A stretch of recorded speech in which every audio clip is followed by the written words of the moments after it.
بسم اللہ الرحمن الرحیم۔ السلام علیکم۔ آج ہم تعزیرات پاکستان کی دفعہ 161 لیگل سٹڈیز کی بک ہے اور لیسن پلان نمبر 8 ہے، اس کے بارے میں بات کریں گے کہ دفعہ 161 کیا ہوتی ہے۔ سرکاری ملازم کا کسی کار منصبی سے متعلق اجر جیز کے سوائے کچھ استفادہ کرنا۔ بات کو تھوڑا سا سمجھنے کی کوشش کریں کہ سرکاری ملازم کا کسی کار منصبی سے متعلق اجر جیز کے سوائے کچھ استفادہ کرنا، اس کے بارے میں ہم ڈیٹیل سے بات کرتے ہیں کہ جو کوئی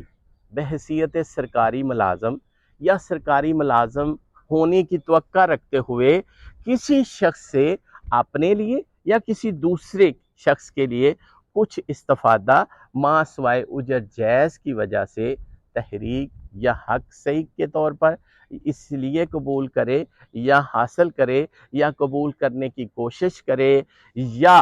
کوئی کار منصبی انجام دے یا انجام دینے سے باز رہے یا اپنے سرکاری فرائض کی انجام دہی میں کسی شخص کی پاسداری یا مخالفت کرے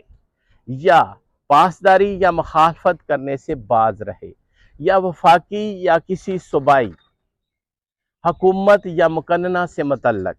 یا کسی سرکاری ملازم سے متعلق بائیں حیثیت سے کسی شخص کی کوئی خدمت بجا لائے یا نقصان پہنچائے یا خدمت بجا لانے یا نقصان پہنچانے کی کوشش کرے تو اسے کسی ایک قسم کی سزائے قید اتنی مدت کے لیے دی جائے گی جو 3 سال تک ہو سکتی ہے، اور جرمانہ کی سزا اور یا دونوں سزائیں بھی دی جا سکتی ہیں۔